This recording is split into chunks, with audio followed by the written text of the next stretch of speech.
Sesudah itu, atas perintah Raja Darius, diadakanlah penyelidikan di perbendaharaan di Babel, di tempat naskah-naskah disimpan.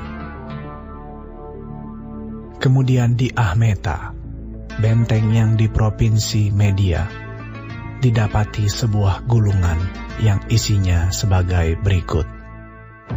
Piagam. Pada tahun pertama zaman Raja Koresi, dikeluarkanlah perintah oleh Raja Koresi mengenai rumah Allah di Yerusalem.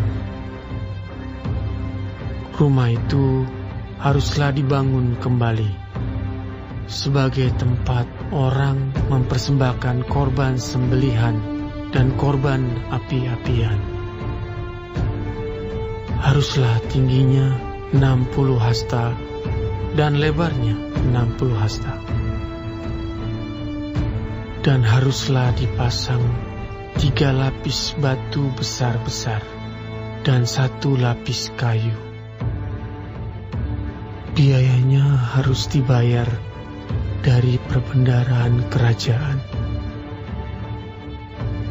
dan juga perlengkapan emas dan perak rumah Allah yang diambil oleh Nebukadnezar dari bait suci yang di Yerusalem dan dibawa ke Babel itu haruslah dikembalikan, supaya kembali pula ke dalam bait suci yang di Yerusalem, ke tempatnya yang semula. Dan engkau haruslah menaruhnya di dalam rumah Allah. Oleh sebab itu, hai Tatnai, bupati daerah seberang sungai Efrat, dan Syetar Bosnai serta rekan-rekanmu, para punggawa daerah seberang sungai Efrat, hendaklah kamu menjauhkan diri dari sana. Biarkanlah pekerjaan membangun rumah Allah itu. Bupati dan para tua-tua orang Yahudi boleh membangun rumah Allah itu di tempatnya yang semula.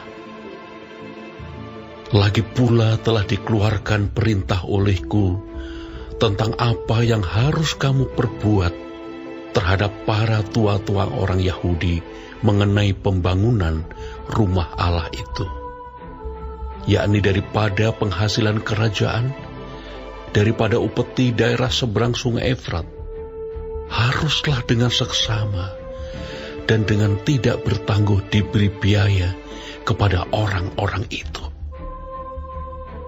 Dan apa yang diperlukan, yakni lembu jantan muda, domba jantan, anak domba untuk kurban bakaran bagi Allah semesta langit, juga gandum, garam, anggur dan minyak, menurut petunjuk para imam yang di Yerusalem, semuanya itu harus diberikan kepada mereka hari demi hari tanpa kelalaian, supaya mereka selalu mempersembahkan korban yang menyenangkan kepada Allah semesta langit dan mendoakan raja serta anak-anaknya.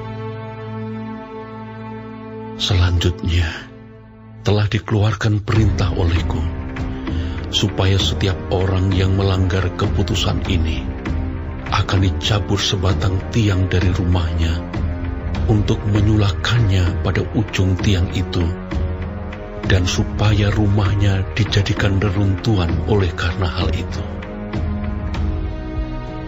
Maka Allah yang sudah membuat namanya diam di sana, biarlah ia merobohkan setiap raja dan setiap bangsa yang mengacungkan tangan untuk melanggar keputusan ini dan membinasakan rumah Allah yang di Yerusalem itu. Aku, Darius, yang mengeluarkan perintah ini, hendaklah itu dilakukan dengan seksama. Kemudian Tatnai, bupati daerah sebelah barat sungai Efrat, Syetar Bosnai, dan rekan-rekan mereka berbuat dengan seksama, menurut apa yang diperintahkan Raja Darius. Para tua-tua orang Yahudi melanjutkan pembangunan itu dengan lancar, digerakkan oleh nubuat Nabi Hagai dan Nabi Zakaria bin Ido. Mereka menyelesaikan pembangunan menurut perintah Allah Israel dan menurut perintah Koresi, Darius, dan Artasasta, raja-raja negeri Persia. Maka selesailah rumah itu pada hari yang ketiga bulan Adar, yakni pada tahun yang ke-6 zaman pemerintahan Raja Darius. Maka orang Israel, para imam, orang-orang Lewi, dan orang-orang lain yang pulang dari pembuangan, merayakan pentahbisan rumah Allah ini dengan sukaria. Untuk pentahbisan rumah Allah ini, mereka mempersembahkan lembu jantan 100 ekor, domba jantan 200 ekor, dan anak domba 400 ekor. Juga kambing jantan sebagai korban penghapus dosa bagi seluruh orang Israel, 12 ekor, menurut bilangan suku Israel. Mereka juga menempatkan para imam pada golongan-golongannya, dan orang-orang Lewi pada rombongan-rombongannya, untuk melakukan ibadah kepada Allah yang diam di Yerusalem, sesuai dengan yang ada tertulis dalam kitab Musa. Dan pada tanggal 14 bulan pertama, mereka yang pulang dari pembuangan merayakan Paskah. Karena para imam dan orang-orang Lewi bersama-sama mentahirkan diri, sehingga tahirlah mereka sekalian. Demikianlah mereka menyembelih anak domba Paskah bagi semua orang yang pulang dari pembuangan dan bagi saudara-saudara mereka, yakni para imam, dan bagi dirinya sendiri. Orang-orang Israel yang pulang dari pembuangan memakannya, dan demikian juga setiap orang yang memisahkan diri dari kenajisan bangsa-bangsa negeri itu, lalu menggabungkan diri kepada mereka untuk berbakti kepada Tuhan Allah Israel. Lagi pula mereka merayakan hari raya roti tidak beragi dengan sukacita 7 hari lamanya, karena Tuhan telah membuat mereka bersukacita. Ia telah memalingkan hati raja negeri Asyur kepada mereka, sehingga raja membantu mereka dalam pekerjaan membangun rumah Allah, yakni Allah Israel.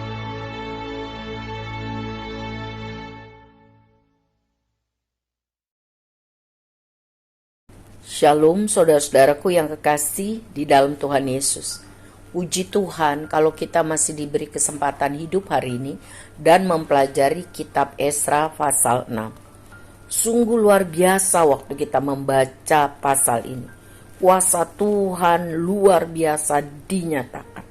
Dokumen kuno yang dibuat pada zaman Raja Koresi ditemukan kembali di benteng Ahmeta, yang menyatakan bahwa beliau membebaskan orang-orang Israel pulang kembali ke Yerusalem dan membangun kembali bait Allah di sana. Dokumen itu menjadi dasar bagi Raja Darius untuk membuat surat balasan pada Bupati Tatnai agar pembangunan bait Allah didukung penuh. Bukan hanya kebijakan tapi juga soal keuangan, soal kebutuhan.